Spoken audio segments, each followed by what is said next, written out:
예, 여러분 안녕하세요. 반갑습니다. 오늘도 수요 성경 공부 모임 함께 해주셔서 대단히 감사합니다. 20년 만에 이제 야곱이 하란 땅에서 돌아오지 않습니까? 하란 땅에 살고 있는 외삼촌 라반의 집에서 20년 동안 아내 4명과 자녀들 남자 11명, 딸 디나, 그리고 모든 가축들, 거기서 얻게 된 모든 가축들, 또 종들, 아무튼 모든 이제 식솔들을 다 데리고 가나안 땅으로 내려옵니다. 그리고 정말 늘 마음속에 숙제같이 여겼던 형 에서를 만나서 이제 화해를 다 하게 됐죠.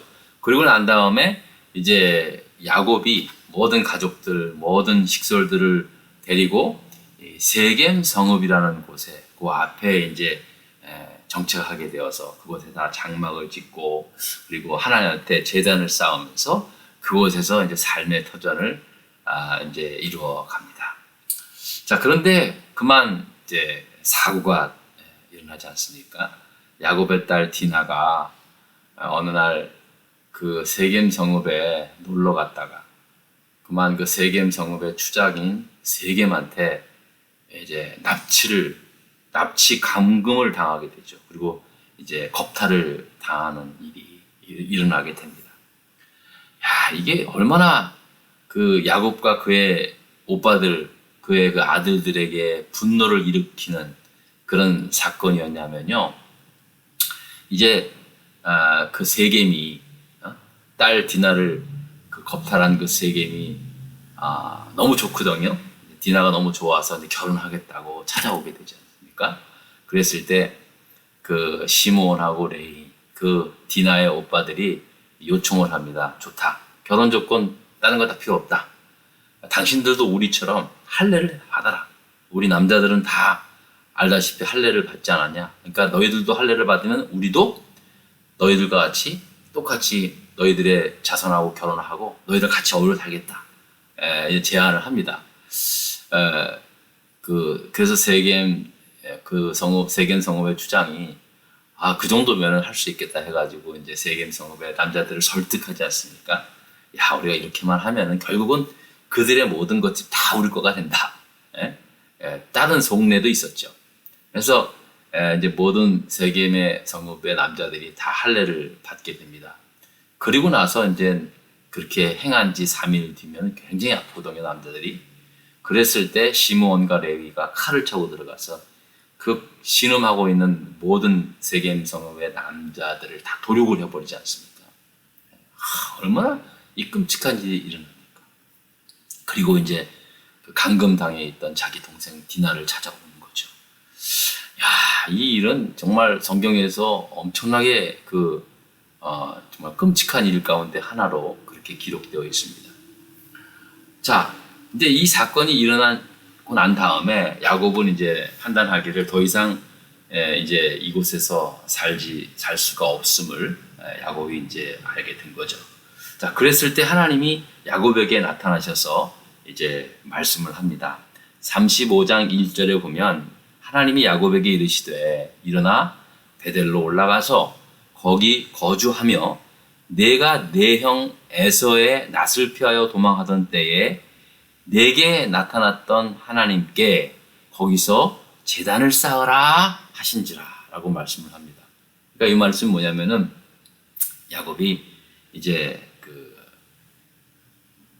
외삼촌네 집으로 가던 길에서 이제 돌베개를 하고 잠을 자다가 환상을 보지 않습니까? 그리고 그곳에서 돌베개를 기둥 삼아서 하나님한테 서원을 하지 않습니까?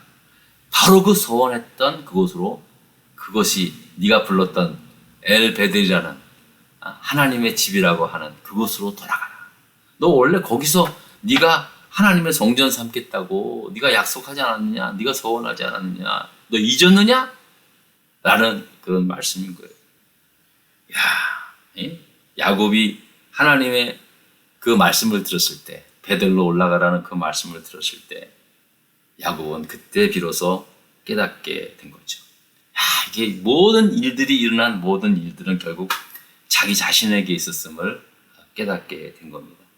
애초부터 자기가 하나님께 한 서원대로 바담 아람에서 돌아와 베델로 처음서부터 거주했더라면, 그곳에 단을 쌓고 자기가 서원했던 대로 그곳에 하나님의 집을 삼고 살았더라면 되었을 텐데, 자기 좋은 대로, 자기 편한 대로의 삶을 그렇게 살려고 하다 보니까 결국 세겜 성읍에까지 내려가게 되었고, 그곳에서 그런 그 엄청난 끔찍한 일이 일어나게 된 것입니다. 결국 야곱이 그걸 아는 거예요. 이 모든 잘못, 결국은 어떻게 됩니까? 자기 딸도 그렇게 됐죠. 아들도 아들 손에 그 피를 묻히게 하지 않았습니까? 그 엄청난 일을 야곱이 경험하면서 결국은 야곱이 이 모든 일들의 원인이 바로 나한테 있음을 야곱은 깨닫게 됩니다. 성경에는 그런 말씀이 없지만 아마 야곱은 그 하나님의 말씀을 듣고 나서 또 한 번의 엄청난 회개가 그에게 있었으리라고 저는 분명히 믿습니다. 왜냐하면 그 다음 2, 3절에 보면 나와 있기 때문에 그렇습니다. 자, 이제 문제 5번을 봅니다. 문제 진행이 좀 너무 더뎌서 죄송합니다. 자, 5번에 제가 읽어보겠습니다. 야곱이 하나님의 말씀에 순종하여 집안 사람과 자기와 함께 한 모든 사람에게 명한 것은 무엇입니까? 그러니까 뭐냐면 이제 하나님께서 베델로 올라가라니까는 야곱이 이제 그 말씀을 딱 듣는 순간 자신의 모든 것이 자신의 잘못 때문에 일어난 것임을 깨닫게 되죠. 자, 그리고 나서 하나님의 말씀에 순종합니다. 그래서 이제 모든 집안 사람들에게 이제 명하는 겁니다. 어떻게 명합니까? 이제 2절, 3절, 35장 2절, 3절의 말씀입니다. 우리 다 같이 한번 성경 볼까요? 읽겠습니다. 야곱이 이에 자기 집안 사람과 자기와 함께한 모든 자에게 이르되 너희 중에 있는 이방 신상들을 버리고 자신을 정결하게 하고 너희들의 의복을 바꾸어 입으라. 우리가 일어나 베델로 올라가자. 내 환난 날에 내게 응답하시며 내가 가는 길에서 나와 함께 하신 하나님께 내가 거기서 제단을 쌓으려 하노라 하네 라고 말씀합니다. 예. 자, 보세요. 지금 이 말씀을 보면요, 바울이 이렇게 명합니다. 모든 집안 사람들에게 너희 중에 있는 이방 신상들을 버리라 그랬어요. 이 말은 뭡니까? 자기들이 지금 이방인들이 가지고 있는 그런 손으로 만든 그 신상들을 다 가지고 있다는 얘기를 하고 있는 거 아니겠습니까? 야곱도 알았던 거예요. 하다못해 라헬도 이제 자기네 아버지 집에 떠날 때, 하나님 떠날 때 아버지 라반의 집안에 있는 드라빈을 하나 훔치고, 그 신상 하나 훔쳐갖고 나오잖아요. 그 일로 해서 큰일 날 뻔했잖아요. 아니, 라헬도 그럴 판이었는데, 그 야곱의 자녀들도요, 은밀하게 그 당시에 그 지역의 사람들이 그 가지고 있었던, 품고 있었던 일종의 막 그런 조각, 부족같이, 요즘 같은 말로 하면 부족이라 할까요? 아무튼 그런 그런 신상들을 가지고 있었다는 겁니다. 다 갖다 버리라는 거다. 4절을 보니까 그들이 자기 손에 있는 모든 이방 신상들과 자기 귀에 있는 귀고리들을 야곱에게 주는지라. 야곱이 그것들을 세겜 근처 상수리 나무 아래 묻고 떠났다라고 했어요. 그러니까 자기들이 신처럼 마치 부족처럼 여기는 그런 신상들, 또 귀걸이, 그런 것들을, 귀걸이에 보면은 이상한 그 표적들 있잖아요. 옛날부터 그런 것 같아요. 그런 것들을 다 아무튼 떼고 야곱에게 주었고, 야곱들은 그것들을 세겜 근처 상수리 나무 아래 떠나기 전에 싹 묻어버려요. 다 폐기해버렸다는 거예요. 모든 우상들을 다 묻어버리고, 또 이렇게 말합니다. 자신을 성결하게 하고 의복을 바꿔 입으라라는 거예요. 그러니까 한마디로 이 말은 뭐냐면요. 자, 이제 하나님께서 우리에게 명하시기를 베델로 올라가라 했다. 하나님의 집으로 올라가는 거다. 자, 그러기 전에 반드시 우리가 해야 할 일이 있다. 우리가 가지고 하나님이 싫어하는 모든 것들을 다 내어버리고, 다 뉘우치고 새 마음과 새 삶으로 변화받아서 하나님께 순종하여 베델로 올라가자라는 말씀을 하고 있는 것입니다. 여러분, 여기서 중요한 거는요, 야곱이 하나님의 말씀에 하나님께서 그랬죠. 회개하라 뭐 그런 얘기 안 했거든요. 성경 말씀 보면 베들로 올라가라. 네가 나에게 그 서원했던 그곳으로 올라가라. 그렇게 부탁을 했거든요. 근데 그 말씀 그대로 그냥 올라가면 됐어요. 그런데 그냥 하나님의 말씀을 그냥 어떻게 그냥 순종한 것이 아니라요. 잘못된 모든 것들을 다 내어버리고 내 마음, 새 마음까지 내 마음조차도 새 마음으로 그리고 새로운 삶으로 완전히 모든 것들을 다 버리고 뉘우치고 돌아서서 오직 하나님의 뜻에만 따랐다라는 것입니다. 여러분 이게 정말로 중요합니다. 정말로 중요합니다. 여러분 회개는요. 뉘우치는 것만이 회개가 아닙니다. 우리가 신앙생활 하면서 회개하세요 여러분 회개한다 그래요. 그리고 저도 그렇고 여러분도 그렇고 많은 경험을 했잖아요. 회개에 눈물을 흘려요. 회개 기도까지 합니다. 그리고 막 너무 잘못한 거 생각하면 막 눈물도 나고 막 내가 왜 그랬나 후회도 되고 막 그래요. 뉘우치기도 합니다. 근데 문제는 삶의 변화가 없는 거예요. 조금 안 가서 똑같은 짓을 하잖아요. 그게 우리의 문제 아닙니까 여러분? 신앙생활 하는데 그게 문제 아닙니까? 분명히 잘못한 거 인정하고 회개도 했어요. 근데 좀 지나고 나면 계속 반복되는 거예요. 그러니까 우리는 뉘우치는 건 했는데 완전히 그 죄악된 삶에서 돌이키는 삶은 여전히 우리 안에 숙제로 남아있는 것, 그것이 우리의 한계입니다. 근데 야곱은 그랬지 않았다는 거예요. 모든 신상들, 아무튼 문제되었던 모든 것들 다 야곱이 아는 거예요. 참 야곱이 이 머리가 좋은 사람은요 금방 알아요. 하나님 한마디 하시면은 이게 뭐가 문제였구나라는 것을 깨닫게 된 거예요.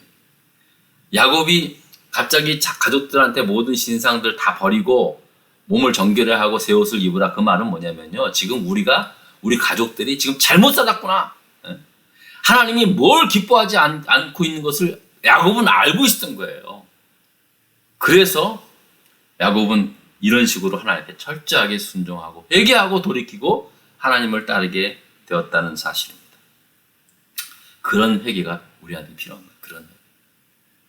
뉘우치는 것만으로 끝나는 것이 아니라 뉘우치면서 완전히 돌이키는 회개. 자, 그래서 결국 베델에 이르게 됩니다. 모든 가족이 베델에 이르러서 베델에서 그곳을 엘 베델이라 불렀습니다. 베델의 하나님. 엘이라는 것은 하나님의 뜻이거든요. 엘 베델. 하나님의 집. 베델의 하나님. 뭐 그런. 자, 그런데 여기서 8절에 보니까는요. 35장 8절에 보니까 리브가의 유모 드보라가 죽음에 그를 베델 아래에 있는 상수리 나무 밑에 장사하고 그 나무 이름을 알론 바굿이라 불렀다. 이 알론 바굿이라는 것은 한마디로 그것을 곡했다는 뜻이거든요. 갑자기 리브가의 유모가 드보라라는 여자였는데 그곳에서 베델로 돌아와서 이제 마지막 그곳에서 드보라가 죽어서 장사들을 지냈는데 너무 슬퍼가지고 그곳 이름을 알론 바굿이라 불렀다라는 거예요. 야곱의 어머니 리브가의 유모 드보라가 죽어 장사 지냈다? 이 말은 뭐냐면요. 리브가의 유모 드보라는 그때까지 야곱과 함께 지금 같이 살고 있다는 거예요. 그리고 야곱은 자기 어머니의 유모였던 드보라를 끝까지 베델까지 모시고 와서 그곳에서 장례를 치르게 되었다는 겁니다. 여러분 여기서 굉장히 좀 이상한 점이 발견되지 않습니까? 정작 어머니 리브가에 대한 이야기는 아무것도 없어요. 제가 말씀드렸죠. 창세기 49장에 야곱이 죽을 때 자기 어머니 리브가가 아버지 이삭과 함께 막벨라 굴에 묻혀있다는 그 한마디만 하고요. 어머니 리브가의 장례에 대해서는 아무런 언급이 없어요.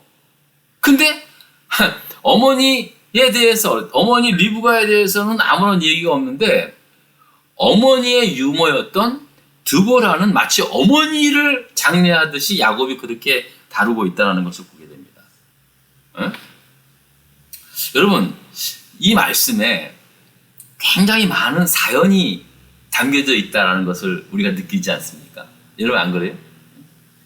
자, 먼저요. 창세기 24장에 보면 리브가가 이제 하나님께서 보낸 그 종을 통해서 이제 리브가가 결국 이제 시집오게 되지 않습니까?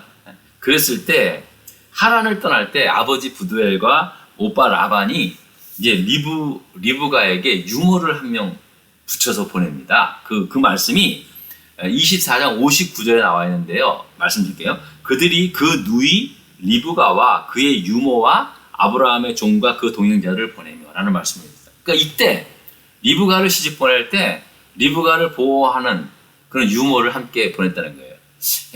유모지 아니면 몸종인지 아니면 뭐 어딘지 모르겠지만 어떤 유모격으로 보냈다는 거예요.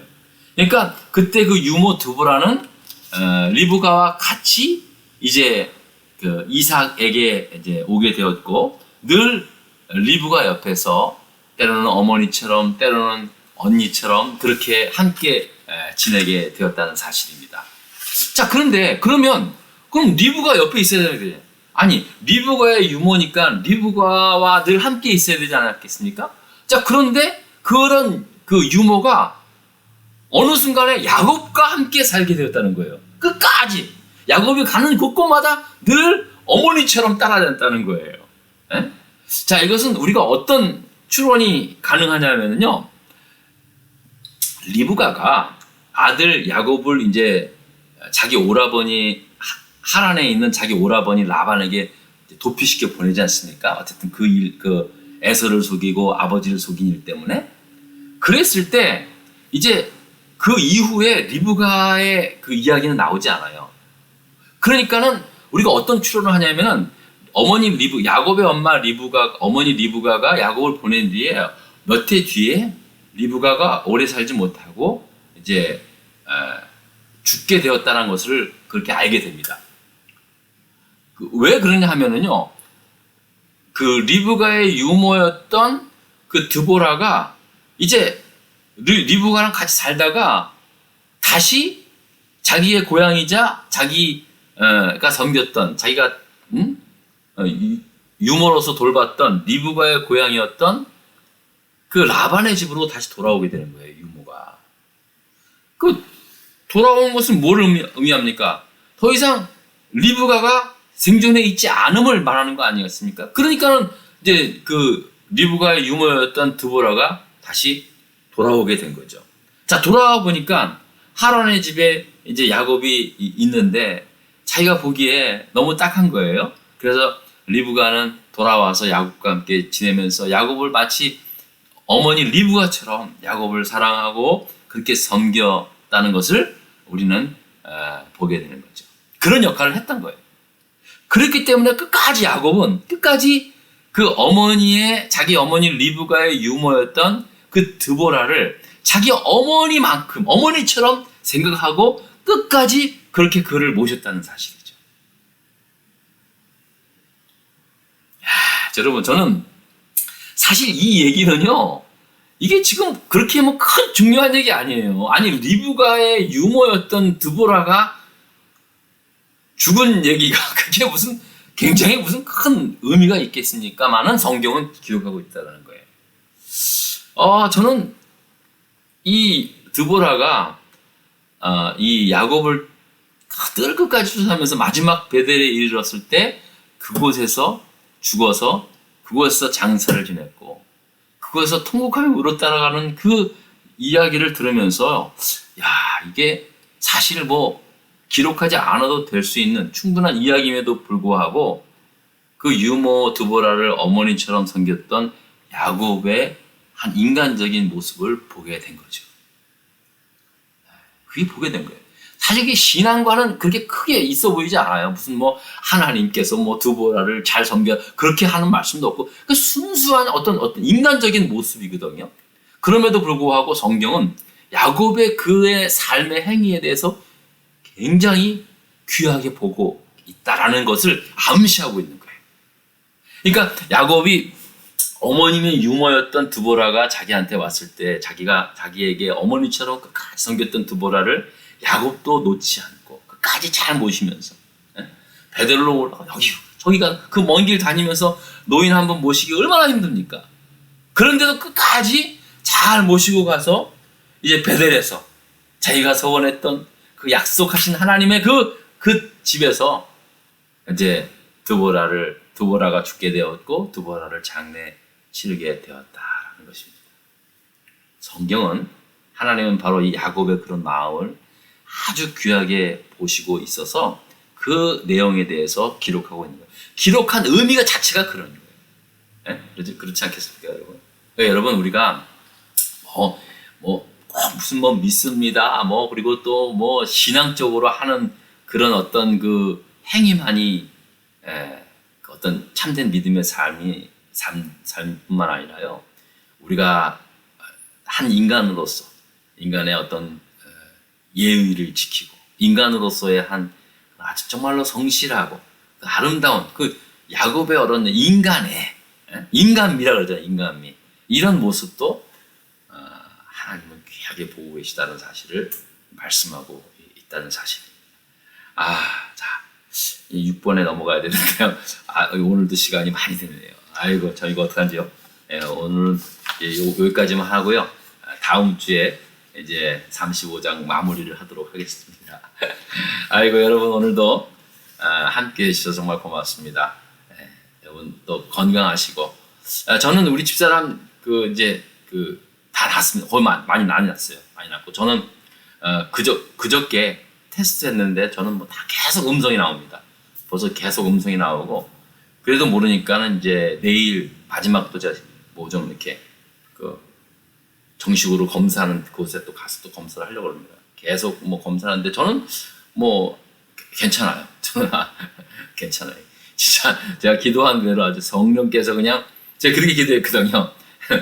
제가 같은 집안에 있으니까 저도 감염될 수도 있잖아요. 제가 3차 다 맞았지만 제가 그냥 매일같이 더 세게 기도했어요. 그냥 균이 들어오면은 그냥 성령께서 그냥 다 하나님의 은혜죠. 하나님의 은혜고, 조심했습니다. 집사람도 아주 조심하고 저도 조심해서 잘 그렇게 이제 마무리했습니다. 아무튼 여러분들 기도해 주셔서 정말 고맙고요. 모든 것이 하나님의 은혜입니다. 여러분 감사합니다. 또 토요일 날 주일 날 뵙겠습니다. 고맙습니다.